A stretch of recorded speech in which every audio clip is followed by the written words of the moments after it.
Johann Sebastian Bach is one of the most famous composers of all time, but it wasn't until almost 80 years after his death that most people recognized him as anything more than a really good organist. Noted. Henry David Thoreau's writing influenced Gandhi, JFK, Martin Luther King Jr., Hemingway, and many others. But during his life, he made a living working in a pencil factory. I make a good point. And Emily Dickinson is one of the most influential poets in the world. But before she died, only 10 out of her nearly 1,800 poems were published. Clearly, rhyme doesn't pay. None of these people were able to see just how big of an impact their work would have on future generations. But God grants Nephi the amazing gift of looking centuries into the future to see his writings change the world.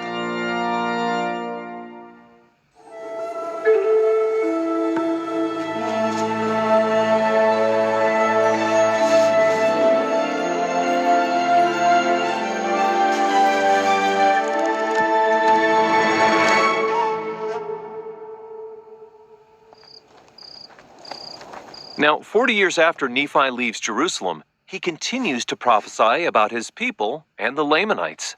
God shows Nephi that even though his descendants will eventually turn away from God and get destroyed by their enemies, his words and the words of the prophets who follow him will rise from the dust. I invite all to come unto me.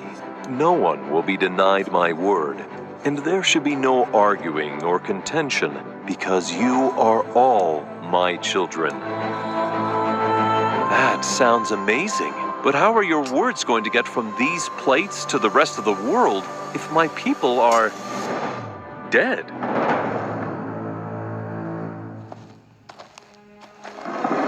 In the last days, I will bring the book from the dust.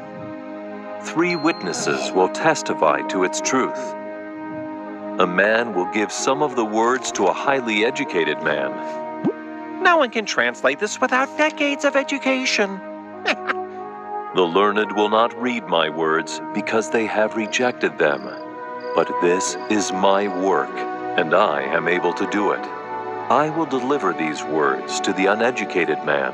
When acting as Joseph's scribe, Joseph would dictate to me hour. After meals or interruptions, he would at once begin where he had left off, without having any portion of the manuscript read to him. It would have been improbable that a learned man could do this, and for one so, unlearned as he was, it was simply impossible.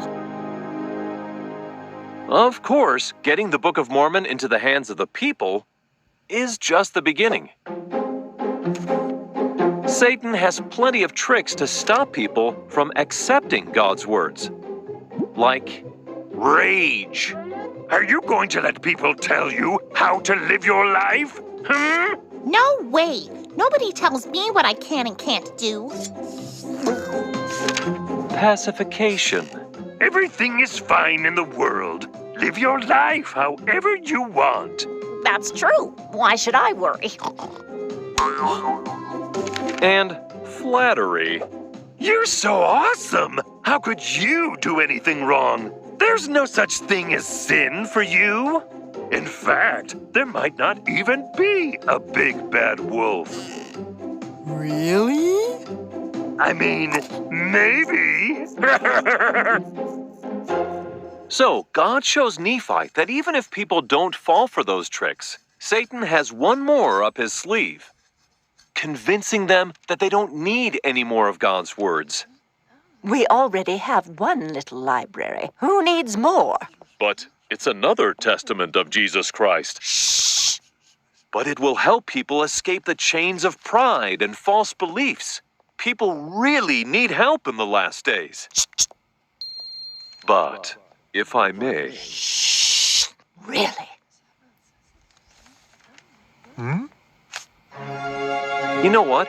It's so awesome to discover things that add to our lives, like music and literature. But nothing leads to understanding and joy like God's words. Nephi is, of course, devastated to see that wickedness, war, and disobedience will spell destruction for his people. But all is not lost. Because after more than 1,000 years, the Book of Mormon has come forth by God's power, like a treasure out of the earth, to bless Nephi's descendants. And the gospel of Jesus Christ shall be declared among them. They shall be restored to the knowledge of their fathers, and then they shall rejoice. And so will all of us, from everywhere around the world, who will listen as we gather to Christ. Because God is not done talking to his children.